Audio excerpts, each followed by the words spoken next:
it's so important to our community to have John honored in this way. But my question is for your children. I've seen you both perform years ago at La Peña, and I was wondering, are you continuing the dance and drumming? Are you? I think we saw a short clip of me playing piano there, and my dad was telling me how blues was meant to be played slower, and I took all that time.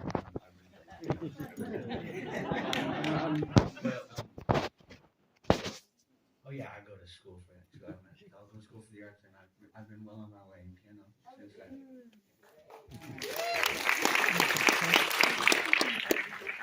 I have continued dancing. I've been dancing for a long time. I focus on hip hop and street style nowadays. I'm planning to be a dance major at whatever college I end up going to, and it is definitely what I want to do. So yes, I have continued. When we were in Puerto Rico, that clip where we're all in a circle on the plaza, that was her, the little girl dancing bomba, that was her. And her bomba teacher is here, Shefali Shah, and La Peña, speaking of La Peña. Shefa, why don't you stand up also, please?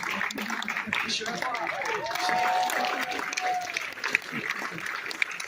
That's the roots of Puerto Rican, Afro-Puerto Rican culture and dance music right there in the Bay Area, Shefali Shah. I want to take also another moment to mention another person who's here, Khalil Fantuzzi. Khalil is part of, along with his brother, they have an organization, Fist Up Productions, and they're making incredible documentaries about the social realities around hip-hop, Puerto Rican music, Cuban music. They've done films in Santiago de Cuba, in Ghana, in Puerto Rico, which is where they're working now. They have a current film, We Still Here, about what's going on in Puerto Rico. It's amazing. And they have their festival, the Fist Up Festival, is happening right now.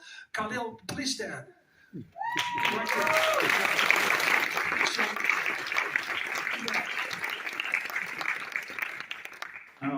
I want to thank you, and I wanted to invite everybody. This Sunday is our last day of the Fist Up Film Festival, and we're showing We Still Here, Nos Tenemos, at the New Parkway in Oakland at noon. But I just want to honor you and thank you, and I want to thank you guys for this amazing homage to who we are as Boricuas, where we stand musically, culturally, connecting us to our ancestors. And I wanted to ask, in what way are you guys planning on using this as an educational tool in terms of distribution and getting it out to the world? Yeah. Well, you're absolutely right. The films we make are not just for entertainment. We really look at the work that we do as changing people's lives for the better.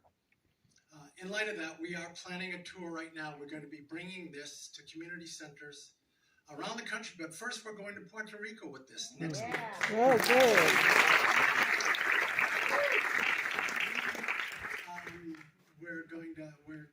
There's a film festival there that we've been invited to. We're going to be showing it at La Goico, also in the community center, and we're planning, right as of today, we're planning a tour for next year throughout the island, because we really believe that John and what he says is important for people to hear, especially now. Mm-hmm. Spirits are low in Puerto Rico, you know it. All of a sudden, Puerto Rico has disappeared off the news waves, and Puerto Rico is suffering. So we're hoping when we bring this film here, we're going to have 3 screenings in November. That is going to help lift the spirits, and we hope next year to do a tour and to bring John there also, to tour and to perform and to give a little lecture, because people really need that. But besides that, we're going to be showing films this film around the country: Chicago, New York, Los Angeles. This is really the first time. We did have a screening at South by Southwest. That was our first screening, but we want to see wide distribution, not just in film festivals, Right. but in the community, where people really need to see it.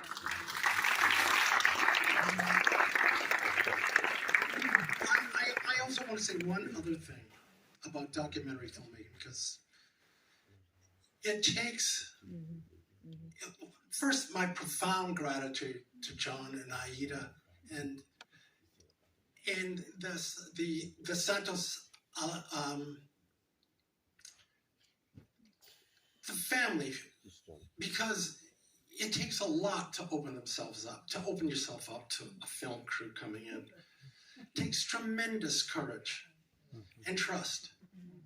And I just want to say I have, to Santos Alzar family, thank you, my profound gratitude for Kathryn and I, to allow us into your lives. It really, you see the results of it there, but it's a tremendous intrusion, when you make these documentaries, but John's story really needs to be heard. And that's why we did it. Yay.